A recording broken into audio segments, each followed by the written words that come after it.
దేవదేవుడికి వేసేటువంటి డెకరేషన్లో వివాదాలు, నెయ్యి కల్తీ, మొత్తం కూడా కల్తీగా దేవదేవుణ్ణి అవమానపరచడం ద్వారా ఒక అశాంతిని సమాజంలో రేపి రాజకీయాలకి వాడాలనుకున్నాడు.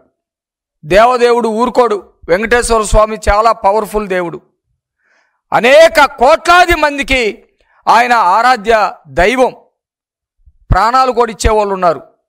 కానీ ఆయన పేరు మీద ఈరోజు జగన్మోహన్ రెడ్డి రాజకీయాలు చూస్తూ ఉంటే చాలా ఆవేదన కలుగుతూ ఉంది. ముఖ్యంగా పరకాయమనికి సంబంధించినటువంటి విషయంలో నేను ఇందాకనే చెప్పాను, రాజకీయాల కోసం కుటుంబాన్ని ఏ విధంగా వాడుకున్నాడో ఈరోజు రాజకీయాల కోసం దేవుణ్ణి కూడా అదే విధంగా వాడుకునేటువంటి పరిస్థితి కనపడతా ఉంది. పరకాయమని సంబంధించినటువంటి దానిలో రవికుమార్ అనే అతను ప్రధానమైనటువంటి నిందితుడు.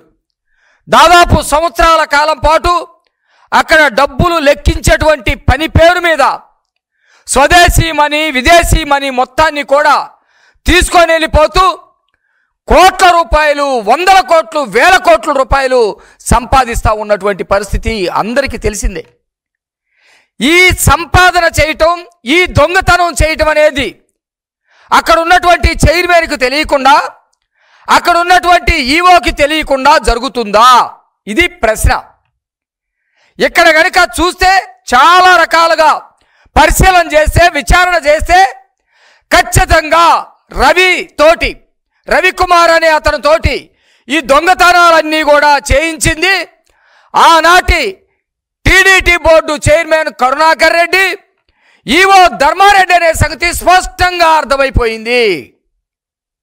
ఈ విషయంలో ఆ రోజే కేసులు విని, ఆ రోజే 2023లోనే సతీష్ అనే అతను అక్కడ రవికుమారు చేసేటువంటి దొంగతనాన్ని చూసి వేరే ఒకళ్ళు సతీష్ ఆఫీసర్గా ఉంటే సతీష్కి చెప్పడం ద్వారా కేసు పెట్టడం జరిగింది. నేను వాటి జోలికి ఎక్కువ వెళ్ళను.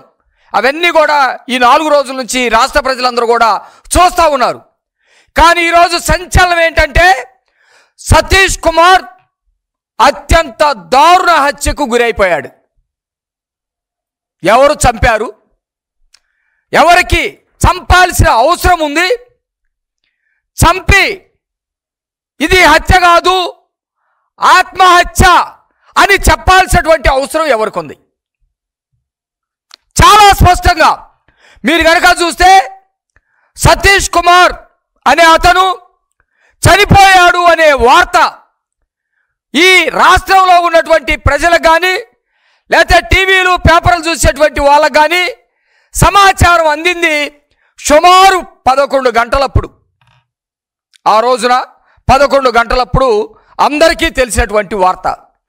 కానీ సతీష్ కుమార్ చనిపోయినటువంటి టైము అంటే ఏ టైం అనేది ఇంకా ఎంక్వైరీ జరుగుతూ ఉంది.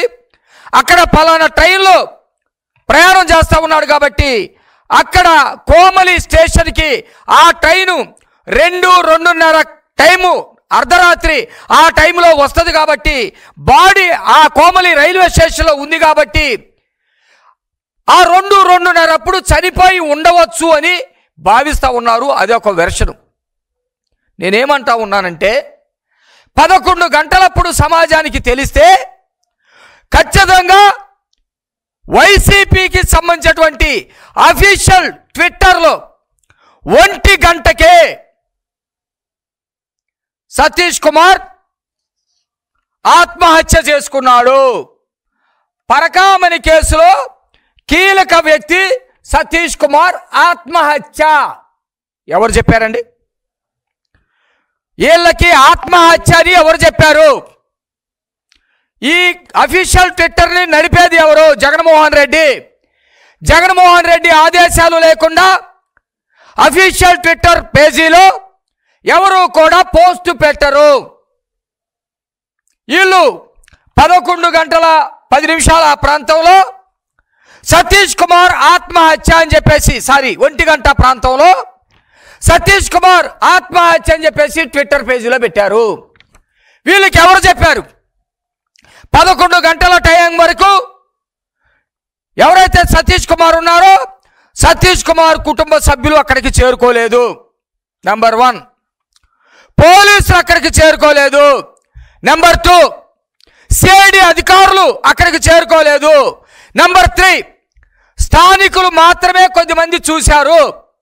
ఈ స్థానికులు చూసినటువంటి ఈ సమాచారం ముందు పోలీస్ స్టేషన్కి వెళ్తుంది. పోలీసులు రావాలి. ఈ కేసు సిఐడిలో ఉంది కాబట్టి పోలీసులు సిఐడి వాళ్ళకి చెప్పాలి.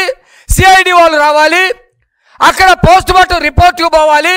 పోస్ట్ మార్టం రిపోర్ట్ రావాలి. పోస్ట్ మార్టం రిపోర్ట్ తర్వాత ఆలస్యం అయితే ఫోరెన్సిక్స్ వాళ్ళు రావాలి. ఫోరెన్సిక్స్ రిపోర్ట్ రావాలి. ఇవన్నీ రాకుండానే పరకాయమణి కేసులో కీలక వ్యక్తి సతీష్ కుమార్ ఆత్మహత్య అని ఎవరు చెప్పారు?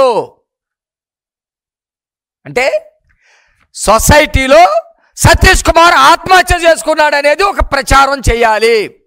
ఆత్మహత్యని ప్రచారం ఎందుకు చేయాలి అని అంటే ఇది వాళ్ళు చేశారు కాబట్టి అది అవతరాల మీద నెడితే ఆ ప్రచారం జరుగుతూ ఉంటుంది, అసలు విషయం పక్కన పడుతుందని.